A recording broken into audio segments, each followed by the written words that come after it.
Bienvenue. Aujourd'hui, on plonge dans un sujet vraiment au cœur de la communication efficace. Comment on conçoit et on met en place des solutions qui marchent vraiment. Oui, comment on passe de l'idée à quelque chose de concret, exactement. Et pour ça, on va s'appuyer sur un support de cours hyper pertinent. C'est le premier tome pour le BTS Communication, édité par Adonis Éducation. Ah oui, celui qui s'intitule « Concevoir et mettre en œuvre des solutions de communication C'est ça. Il est fait spécifiquement pour les étudiants de première année et il couvre tout le bloc de compétences 2. ». En effet, et l'objectif c'est vraiment de donner les bases solides, pratiques, comprendre le processus, trouver la bonne info, créer le bon message, s'assurer qu'il touche la bonne personne. Voilà, développer une vraie stratégie qui tient la route sur le terrain.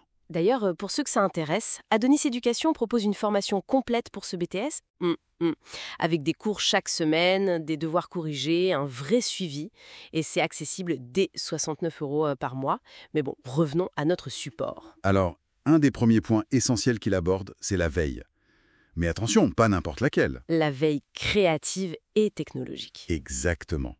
C'est présenté comme une démarche vraiment organisée. Collecter, trier, analyser l'info stratégique. Que ce soit les tendances, les nouvelles technos, ce que font les concurrents. Enfin, Pour nourrir la réflexion, quoi, pour anticiper un peu. c'est ça. L'exemple qui est souvent cité, mais qui est tellement parlant, c'est Oreo pendant le Super Bowl de 2013. Ah oui, la panne de courant, Mais- voilà. Leur fameux tweet « Vous pouvez toujours tremper dans le noir », ça sort pas de nulle part. C'est le résultat d'une veille super active et d'une réactivité incroyable. Le support explique un peu comment mettre ça en place. Capturer le moment juste, c'est fascinant comme approche. Bon, une fois qu'on a l'info, il faut créer. Le support parle donc de la création de contenu. Comment il aborde cette phase qui peut sembler un peu artistique? Eh bien, il la structure pas mal en fait. Il propose des techniques, genre brainstorming, mind mapping, pour faire émerger des idées, mais de façon organisée. Pas juste partir dans tous les sens. Non, voilà. Et ensuite, il guide vers la rédaction de messages qui soient créatifs, oui, mais surtout percutants, alignés avec ce qu'on veut atteindre. Et il montre comment les outils numériques, genre logiciels de graphisme, de vidéo, ne sont pas juste des outils techniques. Ce sont des moyens pour servir une intention de communication bien précise. On met l'accent sur le pourquoi on fait les choses avant le comment. L'outil au service de l'idée donc. Logique. Mais une fois le contenu créé, aujourd'hui le gros défi c'est l'adaptation. On parle pas pareil partout. Ah ça, c'est un point crucial et le livre y consacre pas mal de temps. Ce qui est intéressant, c'est qu'il ne dit pas juste « faut adapter ».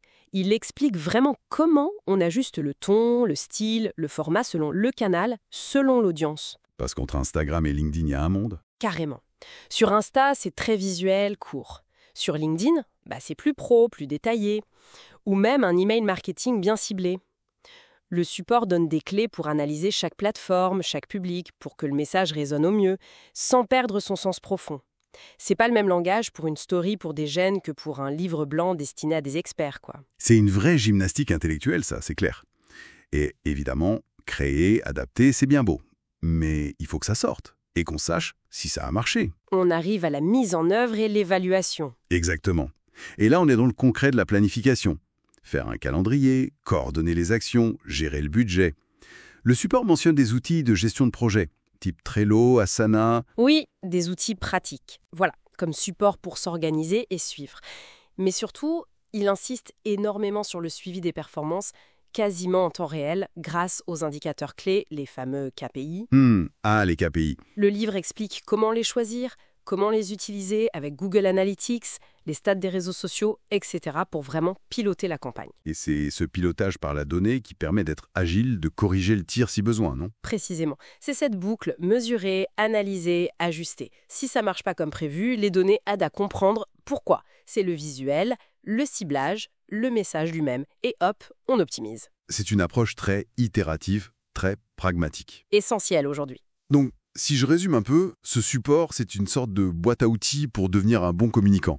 Savoir écouter le monde avec la veille, savoir créer des messages justes et forts, savoir les adapter aux bons endroits et piloter tout ça avec méthode et rigueur. Et souplesse. C'est une excellente synthèse, oui. Ça pose vraiment les fondations pour être efficace en communication opérationnelle. Et ça ouvre aussi une question peut-être plus large. Ah. Laquelle? Dans ce monde où tu vas si vite, où l'info circule à flot continu, comment la com peut non seulement s'adapter, être agile, mais aussi garder une forme d'authenticité et de valeur qui dure? Excellente question. Pour continuer à réfléchir, en effet. Pour celles et ceux qui veulent creuser tout ça, on vous rappelle que ce support de cours est inclus dans la formation BTS Communication d'Adonis Éducation. Oui, la formation complète dont tu parlais avec les cours, les devoirs, le suivi. C'est ça. Accessible dès 69 € par mois, mais le support peut aussi s'acheter séparément sur le site lalib.fr. Voilà, merci de nous avoir suivis pour cette exploration.